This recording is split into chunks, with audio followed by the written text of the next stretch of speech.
Bem, hoje vamos falar sobre as condições essenciais de organização da logística reversa.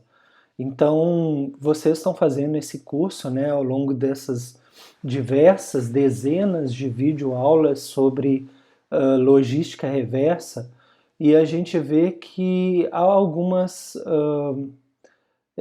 algumas questões que precisam ser feitas para que realmente a logística reversa ela tenha eficiência, né?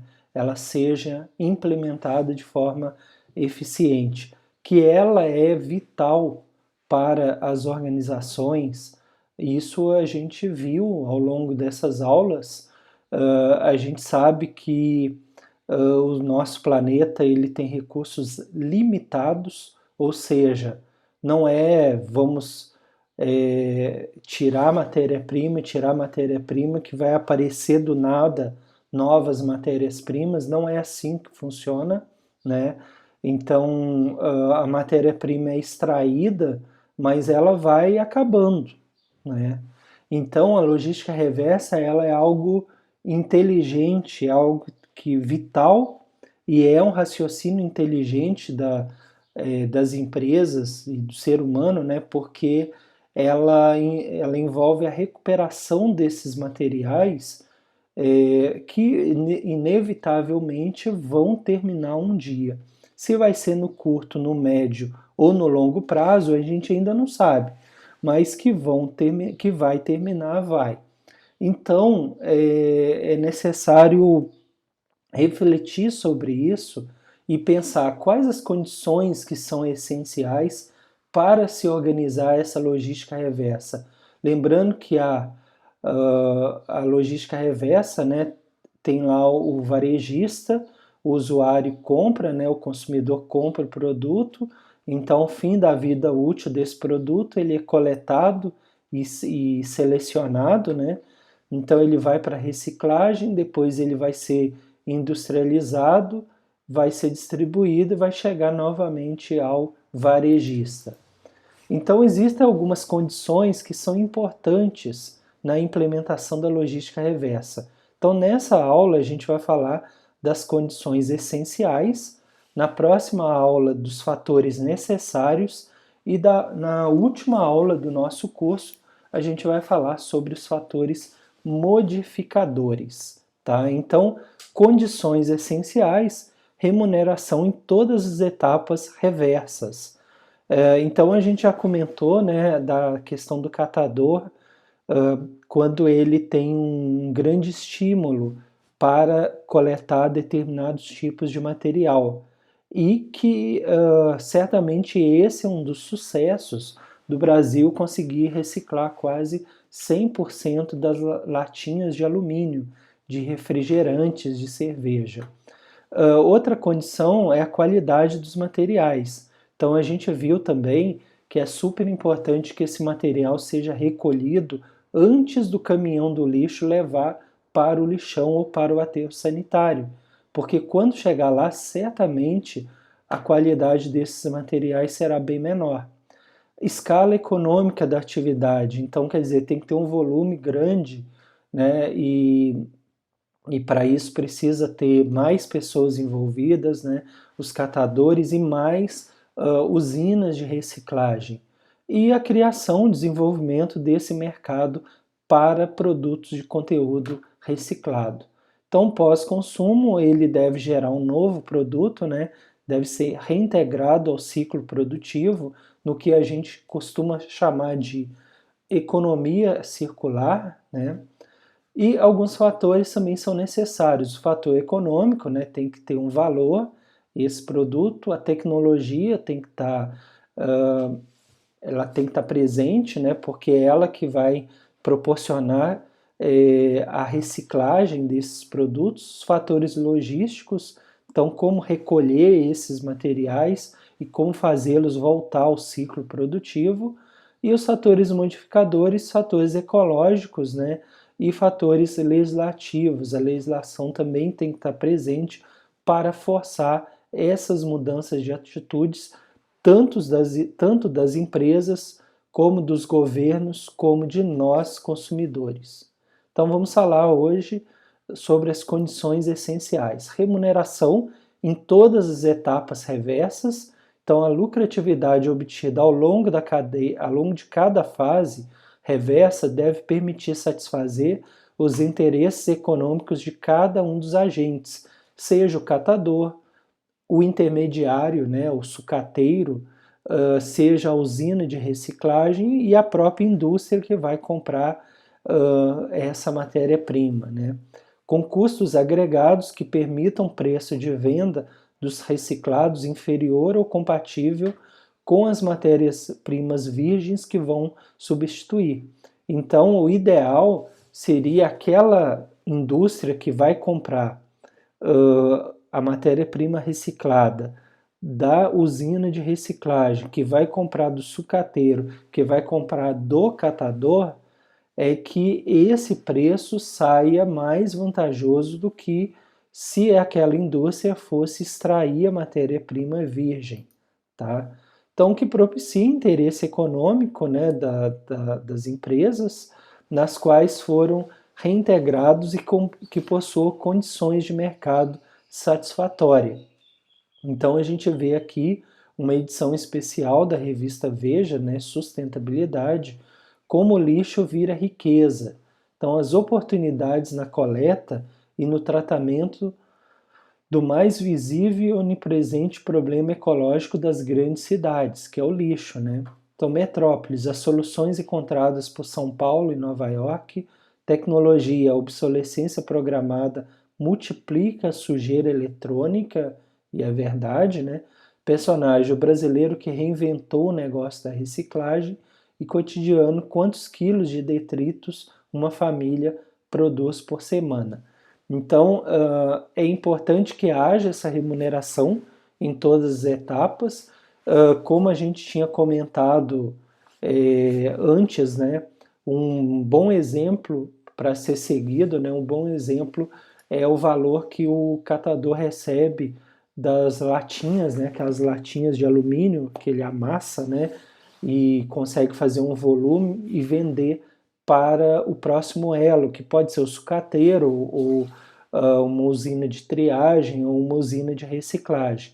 Então ele consegue obter um valor em média maior do que dos outros materiais, o que faz com que os catadores fiquem procurando eventos ou locais nas quais as pessoas estejam bebendo para que eles possam recolher essas latinhas. Então por isso que é muito comum a gente encontrar pessoas, né, catadores, fazendo essa coleta de latinhas, por exemplo, na praia. Então as pessoas estão circulando lá com um saco para colocar as latinhas de alumínio que a gente descarta. Para quem está tomando ali e que acabou, ainda acaba sendo um favor, né? Porque a pessoa teria que juntar aquilo, levantar e colocar num lixo, por exemplo, se ela estiver na praia. Então, se o catador está passando ali, ele mesmo fala que, olha, toma latinha aí, né? Então facilita até para o próprio consumidor. Também em shows, né, é bem comum a gente ver as pessoas circulando e vendo quem está terminando a latinha ali de refrigerante ou de cerveja. Por quê? Porque essa remuneração deles é acima da média dos outros materiais. Então, a busca por essas latinhas de alumínio acaba atraindo os catadores. E isso é muito bom, porque torna a coleta mais eficiente, e prova disso é que o Brasil chega próximo de 100% de coleta de latinhas de alumínio, coleta e reciclagem, né? Então, se os catadores conseguem fazer muito bem esse trabalho, vai ter material para o sucateiro, vai ter material para a usina de reciclagem e material para a indústria que vai transformá-lo em uma nova latinha de alumínio. A qualidade dos materiais reciclados, então a gente sabe que a reintegração ao ciclo produtivo deve permitir produtos com conteúdos de reciclados economicamente aceitáveis e rendimentos industriais compatíveis nos processos. Esse é um aspecto vital, ou seja, a qualidade, pois geralmente as condições e o tipo de coleta e processamento pós-consumo influem na qualidade da matéria-prima secundária. Então, por isso que a gente coloca aqui, né, os resíduos orgânicos com os outros tipos de produto, porque primeiro é importante que a gente, nas nossas casas, a gente separe, né, batendo de novo nessa tecla, que a gente separe o lixo orgânico do lixo seco. O que é o lixo seco? Papel, papelão, plástico, metal, vidro, madeira, né? Isso tem que ficar separado do lixo orgânico. Então é o primeiro ponto. O segundo ponto, a gente vai colocar isso no container de lixo e o ideal seria que houvesse nas nossas cidades a coleta seletiva, para que tu pudesse colocar de acordo com o material e aí os caminhões iriam coletar os materiais de acordo com cada tipo. Né? Não havendo isso, o ideal seria que o catador conseguisse separar esses materiais antes do caminhão de lixo pegar esse lixo e levar para ou o lixão, ou aterro sanitário, ou aterro controlado. Porque, como a gente falou em aulas anteriores, esse material chegando lá, ele pode já ter sido misturado com lixo orgânico, ou chegando lá ele pode se misturar. E outra questão é que quanto mais tempo ele ficar no lixão ou no aterro sanitário controlado, maior é a probabilidade dele diminuir a sua qualidade, porque chove, sol, revira lixo, chega outro caminhão e joga por cima, mistura com lixo orgânico. Então, o ideal seria que ele fosse coletado antes do caminhão de lixo passar, porque as contaminações com materiais de outras naturezas podem inviabilizar a utilização desse reciclado, né? Imaginem, aqui a gente tem um lixão, tudo misturado aqui, ainda fogo, né? Então prejudica a qualidade. Escala econômica da atividade, então as quantidades de reciclados devem ser suficientes e apresentar constância no tempo, de modo que garantam atividades em escala econômica e empresarial.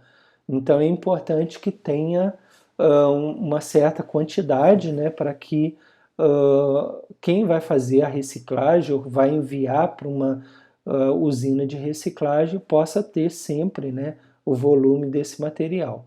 É interessante que eu tenho um vídeo sobre o assunto, né, sobre reciclagem de computadores e periféricos de um ponto de coleta em São Paulo, capital, em que o rapaz lá fala que naquele ponto lá as pessoas vão voluntariamente entregar o seu computador ou periférico, né, usado.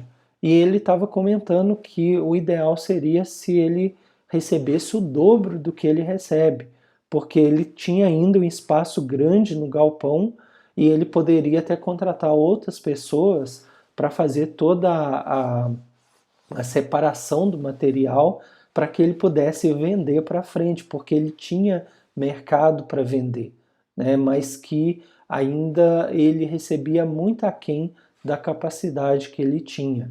Então, uma das maiores dificuldades das cadeias reversas é a obtenção da constância no fornecimento de pós-consumo, por isso que muitos lugares preferem os resíduos industriais, porque existe uma certa quantidade, né, quantidades satisfatórias que permitam essa garantia. O equacionamento da logística reversa, então, é essencial.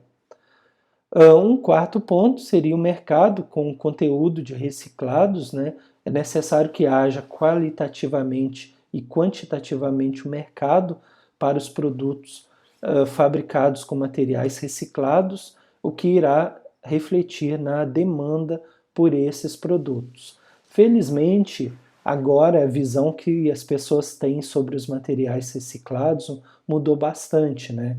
Antigamente, algo que era feito com material reciclado era considerado como um produto de pouca qualidade, de menor valor, né? Hoje não, hoje as pessoas valorizam, é considerado um material importante, né? E os produtos têm boa qualidade. Tanto é que a gente encontra sites, né? Como esse aqui, né? Produtos reciclados.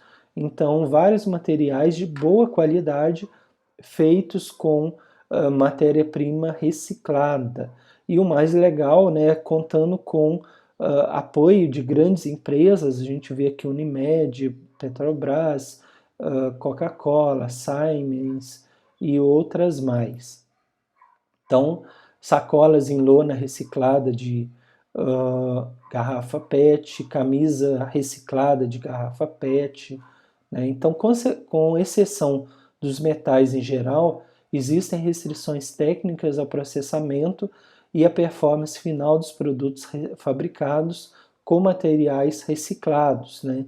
Essas restrições técnicas elas estão aos poucos sendo contornadas, né? Então hoje muitos produtos reciclados eles têm uma qualidade muito boa, né? Que não fica muito a desejar para os produtos tradicionais.